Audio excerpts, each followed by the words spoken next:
सास का घूंघट पार्ट 5। अब तक हमने देखा कि पंचायत के फैसले के अनुसार घर की सारी औरतें खंडहर में रह रही है। अब देविका के सामने सबसे बड़ी चुनौती ये है कि घर की औरतों को आत्मनिर्भर कैसे बनाया जाए। देविका ये सब सोच ही रही थी कि तभी उसकी नजर मिट्टी के बर्तनों पर गई। अरे, ये इतने सुंदर सुंदर मिट्टी के बर्तन किसने बनाए हैं? ये बर्तन तो माँ जी और चाची जी ने बनाए हैं। अरे वाह, इतने सुंदर बर्तन तो मैंने आज तक नहीं देखे। माँ जी, चाची जी, आपने ये कहाँ से सीखा? अरे बहू, ये तो हम बचपन से बनाते आ रहे हैं। ये स्टील, पीतल और कांच के बर्तन तो अब चले हैं। पहले तो मिट्टी के बर्तन में ही लोग खाना खाते थे। ठीक है, तो हम दोबारा से मिट्टी के बर्तनों में लोगों को खाना खाना सिखाएंगे। वीना दीदी और सुजाता भाभी, आप दोनों बताओ, आप दोनों को क्या क्या आता है? मुझे तो खाना अच्छा बनाना आता है। बस खाना बनाने के अलावा मैंने कभी कुछ किया ही नहीं। और वीना दीदी, आप बताओ, आपको क्या क्या आता है? पता नहीं, मैंने बचपन से यही सुना है कि लड़कियों को ये नहीं करना चाहिए, लड़कियों को वो नहीं करना चाहिए, इसलिए मैंने कभी कुछ किया ही नहीं। देविका, वीना को सिलाई, कढ़ाई और बुनाई बहुत अच्छी आती है। हाँ, आती तो है, लेकिन बहुत अच्छी नहीं। बहुत अच्छी भी आ जाएगी। अब देविका और बाकी सभी औरतें गांव में सबके घर जाती हैं और गांव की सभी औरतों से मिलकर कहती हैं, भाभी जी, अगर आपको अपने या अपने घर वालों के लिए कपड़े सिलवाने हो तो आप मुझसे ही सिलवाना। बहन जी, मिट्टी का चूल्हा, बर्तन या मटका बनवाना हो तो मुझसे ही बनवाना। मैं और विमला दीदी आपके घर के सारे बर्तन बना देंगे। भाभी, आप कभी किसी काम में व्यस्त हो और खाना ना बना पाओ ना, तो आप मुझे बता देना, मैं आपके घर के लिए खाना बना दूंगी। वो क्या है ना, आप तो सारा दिन खेतों में काम करती हो और कभी कभी खाना भी नहीं बना पाती होंगी, इसलिए। इस तरह घर की औरतें जी जान से अपने अपने कामों में लग जाती है। धीरे धीरे उनका काम बढ़ जाता है और वो अपने खंडहर को ठीक करने में लग जाती हैं। वहीं दूसरी ओर घर के सारे आदमी घर का काम संभाल नहीं पा रहे थे। अरे भाई कल्याण, चाय तो पिला दे। जमाना हो गया अच्छी चाय पिए हुए। आप बिना घर के दामाद से क्या क्या काम करवाते हैं? अभी लाता हूँ चाय। कल्याण, तुम दामाद नहीं बेटे हो, इसलिए इस घर के सुख दुख, घर के काम और बाहर के कामों में तुम्हारा सहयोग तो होना ही चाहिए ना। इतने में कल्याण चाय बनाकर ले आता है। जैसे ही सचिन चाय पीता है तो उसके मुंह से चाय निकल जाती है। जीजा जी, ये क्या बनाया है? इतनी कड़वी चाय? इससे अच्छा तो करेले का जूस होता है। देख सचिन भाई, मैं तो ऐसी ही चाय बनाता हूँ, पीनी है तो पी, नहीं पीनी है तो अपने आप बना ले। मैं खाना बनाने जा रहा हूँ और अकेला नहीं बना सकता, आप में से कोई मेरी मदद करो। सचिन मेरी चाय की बुराई कर रहे थे ना, तुम जाओ अब खाना बनाओ। सचिन और मोहन दोनों खाना बनाने में लग जाते हैं। मोहन भिंडी काटकर कढ़ाई में छोड़ देता है और उसमें पानी डाल देता है।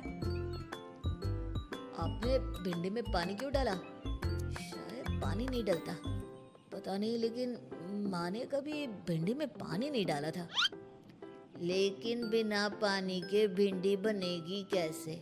मतलब गलेगी कैसे? बिना पानी के बनाएंगे तो चिपक नहीं जाएगी कढ़ाई से?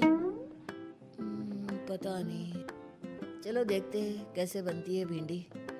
भैया, कितने दिन हो गए ना अच्छा खाना खाए हुए। खाना तो सुजाता बनाती है, इतना मजेदार खाना कोई और बना ही नहीं पाता। सचिन और मोहन खाना तैयार करके ले आए। सभी आदमी खाना खाने लगे। खाना बना तो बहुत बुरा था, लेकिन किसी ने बिना कुछ कहे खाना खा लिया। तभी जोगिंदर ने कहा, घर की हालत कितनी बुरी हो रही है, जगह जगह जाले लगे हैं। 2 दिन से तो किसी ने झाड़ू भी नहीं लगाई घर की।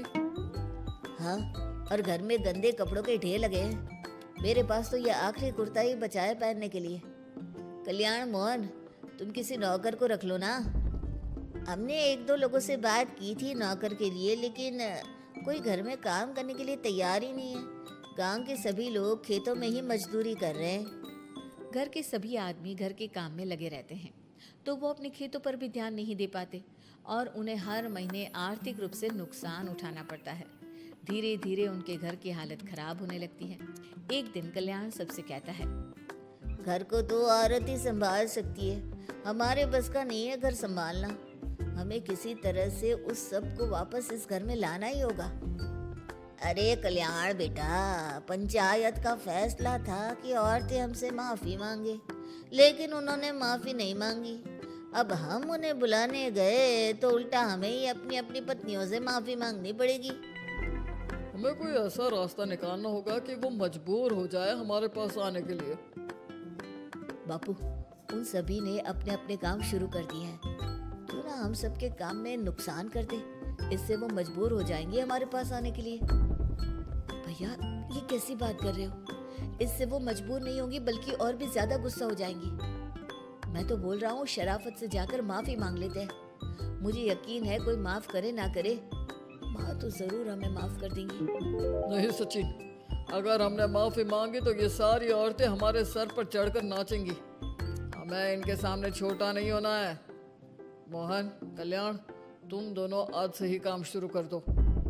बस फिर क्या था, घर के सभी आदमी लग गए काम पर।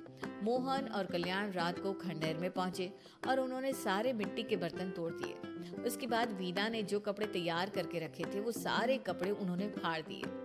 सुबह जब घर की औरतों ने ये सब देखा तो परेशान हो गई।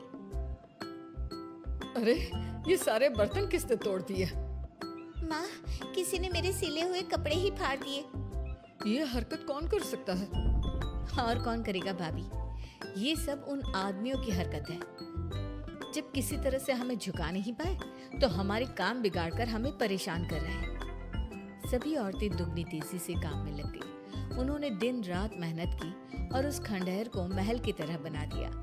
उनके काम की तारीफ सुनकर दूर दूर के गांव से लोग आने लगे और उनसे अपना काम करवाने लगे। एक दिन सभी औरतें बैठकर खाना खा रही थी, तभी विमला ने देविका से कहा, देविका, हम कभी सोच भी नहीं सकते थे कि हम अपनी मेहनत से अपने लिए इतना बड़ा और इतना अच्छा घर बना लेंगे। देविका बहू, आज हमें इस बात का एहसास हो रहा है कि हम तो सिर्फ सांस ले रहे थे, जीना तो हमें तुमने सिखाया है। मुझे तो अब भी यकीन नहीं हो रहा कि मेरे पति की पहचान के अलावा भी मेरी कोई पहचान है। गांव के सब लोग मुझे सिर्फ मोहन की पत्नी के रूप में जानते थे, लेकिन अब सारा गांव मुझे जानता है। देविका, मैं कुछ ही दिन में इस गांव में एक अच्छा सा होटल खोलूंगी और मैं एक बुटीक खोलूंगी। मैं यहाँ गांव की लड़कियों के लिए एक स्कूल खोलना चाहती हूँ, यही मेरा सपना है। सभी औरतें खाना खाकर सो जाती है। रात बहुत ज्यादा हो गई है, लेकिन देविका को नींद नहीं आ रही थी। तभी उसे किसी के कदमों की आवाज सुनाई दी। पहले तो देविका थोड़ी डर गई, लेकिन उसने हिम्मत करके उठकर देखा तो उसके सामने सचिन खड़ा था। सचिन, तुम यहाँ क्या कर रहे हो? कहीं तुम मेरा कोई नुकसान तो करने नहीं आए?